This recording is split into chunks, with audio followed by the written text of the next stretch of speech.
Hello, everyone, and welcome back. I hope you had a good break and maybe visited those booths. If you don't visit them, if you didn't visit them then please do after this speaker. So it's a great pleasure after this long day of looking at so many different angles around these complex but actually fascinating areas. It's a great pleasure to welcome Thoneshan Naidoo, who will be talking about a case study he's got from Medshield. Now, Thoneshan's a really interesting man. I mean, you started off as an engineer in fuels, I see. Then you went into strategy, you went into banking and special projects for a long time. And then you were an entrepreneur as well. You did some wonderful light fittings for developing people. I mean, you don't often get people with that background. And then dived into discovery as working as an executive associate with the CEO, which must have been such a tremendous learning experience for you. You know, it's typically a phenomenal job for high-speed development for top executives. And now you're the principal officer at Medshield Medical Scheme. So welcome, Thoneshan. I know that you've got a fascinating case study to talk about now on how telemedicine has benefited medical aid members. And I certainly am going to be interested in listening to that. So welcome, and I hope you're well. I'm looking down here because my screen's there and I know the camera's there. How are you doing? I'm doing amazing. I'm doing great, and thank you so much for. I think I'm very humbled by your introduction, and I'm here just trying to make our members' lives easier and healthier, and get us moving daily. So very excited, and thank you once again. Great, and my sound is a bit faint with you. I can hear you; it's a little faint. Might be, or might just be me, but just in case anyone else has the same issue, be close to mine. But let me hand over to you. Okay, over to you, Thoneshan, and I'm going to be listening, I hope, with everybody else, and the question box is still there, so please put in questions to Thoneshan as he goes, and you'll pick him up. Okay, and you'll be putting that on full screen, won't you? Yes. Great, thank you. So thank you very much. And I've put this presentation together to really show you how we've come along, not just as Medshield, but as a country. And I think there's been so many factors that really excites me to where we are and what's due for us in terms of technology. And really, I'm here to kind of share our journey and our experience about how we're building a better, smarter digital ecosystem for everyone. Now, maybe just before I kickstart, I'd like to maybe just start with a brief introduction of who Medshield is. Like all good companies, we always start with a vision, and starting off with this, we are here to partner with you, being our members, towards really building a better personal healthcare and well-being. And we go about this through our mission, which is really about partnering with stakeholders, because we bring all our stakeholders together to unlock this value.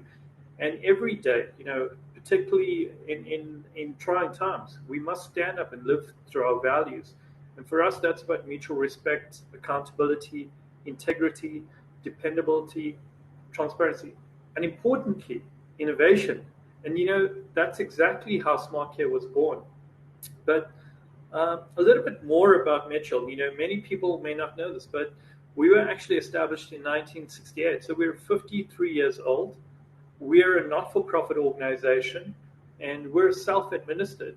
So that means we don't have any profit motive, and we reinvest all our surplus back in it for our members. And we've got about 280 employees that really powers it. And I'm quite excited, very proud that we're now in 2021 credited as a top employer. But a bit more about the scheme. We've got about 150,000 beneficiaries who we support and take care of their healthcare needs. We're the 6th largest medical scheme, and we offer a variety of plans, from our entry-level plans of 1,400 Rand up to 6,000 Rand. And very proudly, we're the official medical scheme for Kaiser Chiefs. But we're entrusted, with members' funds here. And just to understand that, we have about 2.4 billion Rand worth of reserves And in the open scheme market, we've got more than 53% and probably the highest medical scheme reserve solvency.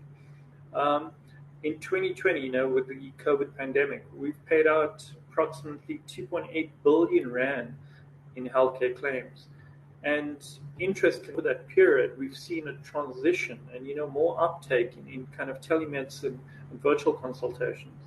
And just as value for money, we have one of the lowest admin fees in the industry. But today, here I am to talk to you about SmartCare and the evolution of SmartCare. At Medshield, we exist for our members, and as part of our ethos, we're always looking for innovative solutions to enhance the value to members. And we try to solve this conundrum, make it affordable to members, improve the quality of care, increase access. But pivotal to all of that is make sure we're delivering value for money. And when you put it all together, you scratch your head and you figure out, how do you solve this? And that's exactly how SmartCare was developed. SmartCare promised the ideal balance between affordability, between high quality care and convenient access to healthcare. And I'm very proud and delighted to say, we were the first medical aid scheme in South Africa that offered this benefit and integrated it into our service offerings to ensure that we unlock all of these three. But what exactly is SmartCare? Now that we're almost 2 years on, in essence, it is a dual-purpose physical and virtual meeting where we have a physical nurse who takes the physical diagnostics of a member at our various pharmacies. And once they actually do that, they make a decision, okay, this member needs to actually see a GP. So we do a referral to a virtual consultation. Now, this all might seem mundane and but back in 2019, when people didn't really know about virtual consultations, this was actually groundbreaking. It really pioneered the way forward to where we are today. And it was about providing primary healthcare access conveniently, as well as allowing for wellness checks, health risk assessments, and vaccinations at those pharmacies. I mean, there's a number of services we started with in 2019 through our pharmacies, where members could go into pharmacies and through the nurse and a virtual consultation, undergo diagnostic checks for whether it's a chest or upper respiratory tract infections, UTIs, or ear and eye and ear infections. And there were a number of other checks which we enabled from that. But it was innovative for its day. The challenge we always had, particularly in 2019, and even somewhat today, is we're social human beings. We love physical touch. While the virtual stuff really has bridged a lot of it, but we like to physically go in and see our doctors. But back then, it became quite an inconvenience. And what we said is, how do we blend, the personal physical touch with the digital experience? And that embraced the 4IR technology. And that's exactly where the nurse would do the physical test, take the blood, and up to the GP through a virtual consultation. But besides just that, it also offered convenience. You walk into a pharmacy which has SmartCare-enabled facilities. It's a one-stop shop. You go in, there's walk-ins, there's no appointments. It's approximately a 3-minute wait. And once you get diagnosed by either the nurse or the doctor, once you're done with the consultation, you walk out of the consultation room, you go to the front of the pharmacy or to the back of the pharmacy, and you get your medication, and you walk out. I mean, that means, from start to end, you in and out maybe between 45 minutes with your symptoms. And what further expanded that convenience was it was open up to 7 p.m. on weekdays and importantly on weekends. And we said, let's make this ubiquitous. And we provided unlimited nurse consultations for our members across our plans. And it really did ease the burden on the healthcare system. It reduced, those emergency room visits that sometimes happens over weekends because we needed, we just couldn't get access to healthcare. And just some experience on it, in terms of consultations, for 100% of our members, roughly 58% of consultations was seen by a nurse. That means they were adequately treated. It's general examinations, could be prophylactic, preventative measures, family or contraceptive management, self-meds, and OTC. And 42% of the time is when actually members needed to see a GP. And those were generally when they had, for example, an acute upper respiratory infection or some sort of essential primary hypertension. So I would say 6 out of 10 people were adequately seen by the nurse, and 4 out of 10 needed to see a GP. And with the average wait time of 1 minute, and the call length of that actual was 4 minutes. Now, why is this important? Because in South Africa, where we probably have 5 doctors per every 100,000 members, we have a scarce resource in our healthcare. And this is about how do we balance those scarce resources to make sure we get more ubiquitous healthcare. And I mean, to complete the picture, there's a very small percentage where we needed a GP to refer to a specialist. But through this alignment of resources, we really optimized the healthcare value chain. And I think, the one important thing is innovation always teaches us how to move forward. And we evolved SmartCare from 2019 and fast-tracked it, into 2020. Everyone's aware, 2020 was really the era of COVID, and everyone was trying to figure out what is COVID. It may seem very common and well understood now, but back in 2020, people really struggled to understand, what do we do? Do I have COVID? What should I do? And we needed to not only address that, we needed to actually find ways to address it. And that really gave rise to what we call SmartCare WhatsApp Doc. We bucked the trend. We realized the kind of digital innovation that was happening, and we allowed members to consult on WhatsApp through online assessments and consultation. And in 2020, we expanded that further through actual virtual consultations from iPads and physical. But if I just go back to in 2020, we offered the SmartCare WhatsApp Doc as a free doctor advice line. So if you weren't sure about what you needed to do, if you needed to go test for COVID or not, this is where the SmartCare WhatsApp Doc advice line came to. And if we also made it campaign and marketed by providing it with a very simple and easy to use for our members. You could tap on a Facebook advert, you could tap send on WhatsApp, immediately the conversation started on your WhatsApp phone. And just to understand, some of the conversations that our doctors who are actually on the other side of the WhatsApp call, this is the typical consultations. 43% of their consultations were about COVID-19 advice. It could be, for example, what prophylaxis should you do? What medication? How should you isolate? All those, what vitamins should you take? 25% of our consultations were a suspected case, that needed to then go for a PCR test. 19%, got reassurance it was not a COVID case. And 7% was totally not COVID-related consults. So it could have been, I've got this particular sore, what can I do about it? And 6% unclear. But this fundamentally showed, the really embracing of a digital age through WhatsApp, and also the need that was really fulfilled during that period.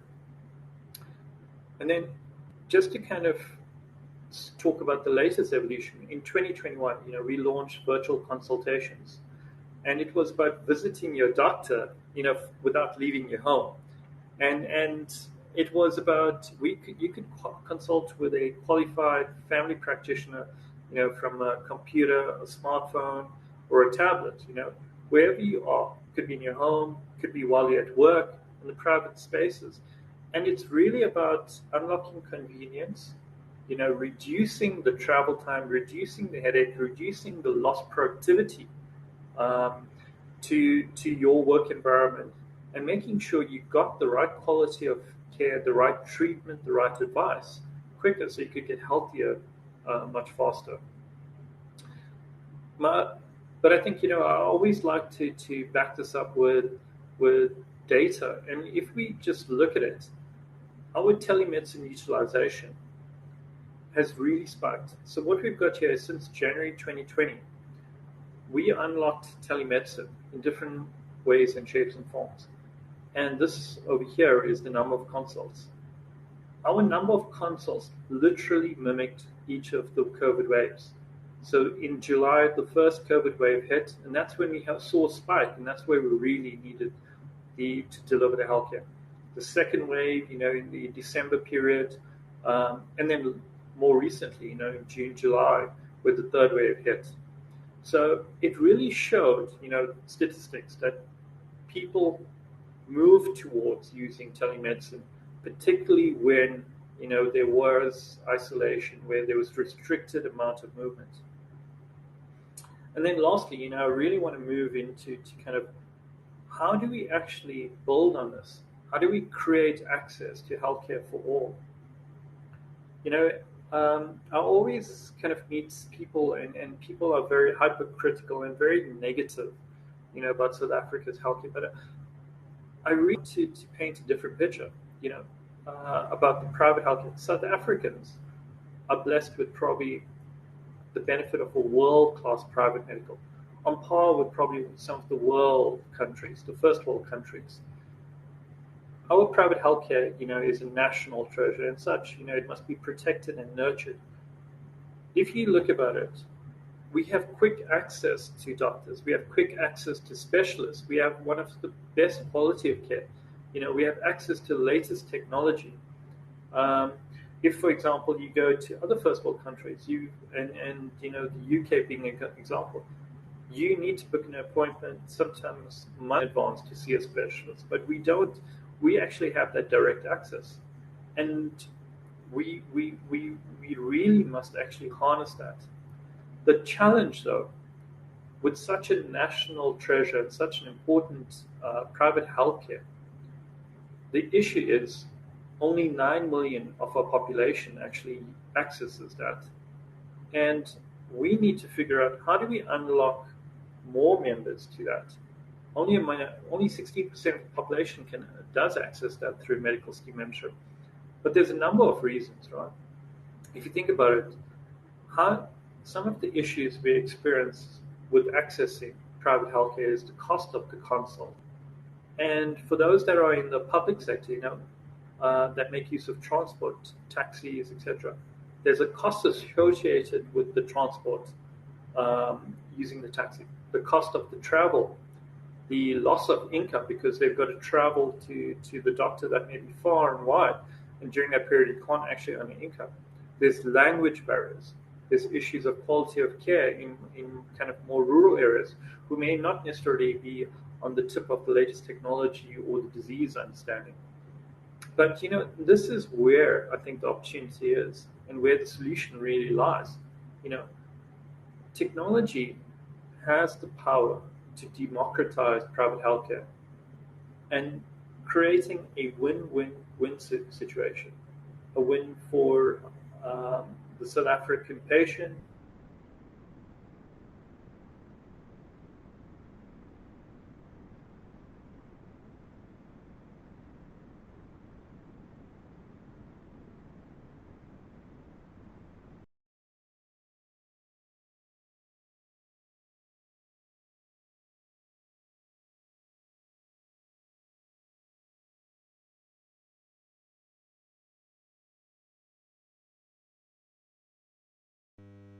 State of our times at the moment. Just see if he comes back. It looks like you're getting back. There you are. Glad you're back, Thoneshan. You still, I think you're still muted. Oh no, sorry. Apologize. Can you guys hear me? All good. Thank you. Okay. Um, Sorry, and I think apologies. So I think just to restart this slide, I think technology has the power to democratize healthcare, and I think it's one of the most exciting horizons we are facing. If anything, we can look back at SmartCare, what we've launched as version 1.0, as proof in the pudding. We've used SmartCare as proof to show how we can align scarce resources like access to specialists and GPs, no matter where in the country you are, access to that talent in a more economic and more access-friendly way. But what are the other enablers? And I think maybe it's an unknown fact, but we've got about 60 million smartphone subscriptions. And if you think about it, coupled with the wearable technology that's continuously evolving, the increased broadband spectrum that's been unleashed, and through this COVID period, many members and doctors have become more tech savvy. So all of this culminates into a digital evolution of healthcare, where healthcare will really come to the fore, and through the technology, it has the power to lower the cost of healthcare. It has the power to increase access to specialists, to doctors. It has the power to unlock convenience. We're not talking now about the normal hours. We're talking about extended hours, weekends, and also to leverage of other expertise to improve the entire overall quality of care. And for me, this is what the exciting future of healthcare is. And I sometimes want to draw parallels to what a Star Trek world would be, but SmartCare version 2.0 is about providing healthcare from your pockets, through mobile phone. When you have, with all the wearable technologies, 24/7 remote patient monitoring, from the comfort of your home, where you could even have, monitoring of all your blood, and you don't necessarily then need to, for example, go to a hospital, but you could be monitored from home.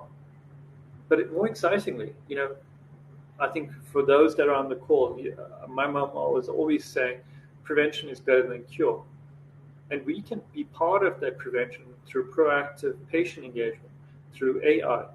We can, through in the background, identify who are those high-risk patients, and say, you know what, we need you to go in and do your blood checks, or alter your diet, or go and get onto a particular managed care program. So we can, make sure you do not fall prey to a condition or a disease, and make sure you live longer. So for me, it's quite an exciting period, and I really look forward to what's to come, in terms of the future digital. Now, I wanted to end my presentation, with this video. So on SmartCare. The opportunity to transform the delivery of healthcare is unique to our time, one that Medshield has fully embraced and is providing to its members through SmartCare. SmartCare is an innovative benefit that continues to enable remote access to care for our members, while supporting health systems and providing solutions to existing healthcare challenges that have been amplified in the last year. Available on all Medshield plans, SmartCare empowers patients to receive virtual treatment and remote monitoring from a doctor or family practitioner via two-way video consultation, all administered in the presence of registered nurses at SmartCare-enabled clinics and pharmacies nationwide. It's a new level of convenience for both patient and provider. No need to put your health and well-being on hold any longer. No more far travel distances or hurdles in mobility to derail recovery. SmartCare delivers fast, easy access to quality health treatment that gets you back to doing the things you love with those you love. SmartCare, redefining healthcare the smart way. Thank you. That's the conclusion of my presentation. Thank you very much indeed, Thoneshan. That was really good. I enjoyed it. You're an accomplished speaker, I can see as well, without trying to flatter you, but it was very helpful. And the information really flowed. What I've noticed so much, there's a difference between the 19 months ago when all this was starting to happen and the ability now to articulate, to frame, to describe this sort of complex world we're entering. Of sort of AI and enhanced healthcare and healthcare innovation. And I particularly loved your comments about that we need to accept that here in South Africa, and you can tell I'm an immigrant South Africa of 30 years ago, but nonetheless, that here in South Africa, we have the capability to stand up in spite of our fractured economy and society in some ways, that we can stand up in the world with our abilities. And I think this is an important understanding to have, because it's only by doing that and then pulling other people along and building up the whole sector that we create clusters of capability within the sector over time that we'll particularly be able to stand in the world. And again, our collaborative possibilities internationally are, I think, vast. But that was a wonderful talk, and I'd like to thank you very much for that. Thank you. And I hope people will be able to follow up. You can find Thoneshan at Medshield, very easy to find on LinkedIn. I've done it already and wherever, so please do connect with him and ask him questions. Okay, as we get to the end of this session, I'd like to thank all the speakers from this morning. They all gave us a different perspective on that. I'm not going to try and synthesize into one view. I think you'll be able to do that yourselves more capably. And I like the fact that we're able to get these different perspectives coming together on this emerging and exciting field of healthcare innovation that allows our organizations to grow. But those with vision and the energy and a certain amount of courage will definitely be able to grow. History has shown that after pandemics, the close down, there is a surge forward and upward. And what we don't want to do is try and return to as we were before. We can't, in fact. These innovations reframe the future. And I think it is that reframing that's going to allow us to enter something that those people who have the excitement, who are willing to grasp the new, will certainly grow. And there's more research that shows that people in times of crisis like this, those who have invested in innovation and capability, almost against their sort of natural tendencies to hunker down while things are difficult, those who have invested at this time have shown enormously increased growth compared with the other competitors and other people in the field in the years that are to come. So this is really the time to do that. Well, I'd also like to thank the sponsors of the event as well. So thank you so much to Oracle for your support for these events. It's important. You're a large international company, a huge international company, and your support really matters, as does Fortinet's. Thank you very much, Fortinet. It's wonderful you've supported this. Pure Storage as well. Thank you for your support and for your engagement in this program and for stepping up there and making it possible for these things to happen. And finally to Gajima, where we had such a good talk show from Shiraz. And thank you for your support as well. And not missing, of course, IT News Africa for putting this conference on. Thank you, IT News Africa. It's shown great precedence. I think it's been a great success. And I think you brought a lot of interesting things to the table. On top of that, there's going to be a survey sent out to plus all the video presentations to the delegates. So please look forward to that. I hope you use them, and I hope that we connect better thereafter. And I hope this certainly, well, it won't be the last. I hope this is the beginning of a movement of more conferences and engagement as we get a dynamic of energy emerging in South Africa to take us where we need to do, and we don't back from that time. So again, thank you, and Admire, thank you for your prompting and assisting in the back when we had tech problems. It's always the people in the back who are never noticed.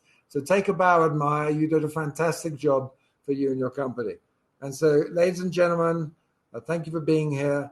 And do remember to go and see the booths in the sort of lobby and the other areas, because they're really interesting, and you can get some good interaction between you and those people. And if you want to go to the lounge area, you can chat to everyone else as well. I love these virtual environments. don't have to travel. What a great thing that is. I don't even have to wear masks as well, whereas we do now. Okay, thank you, everyone.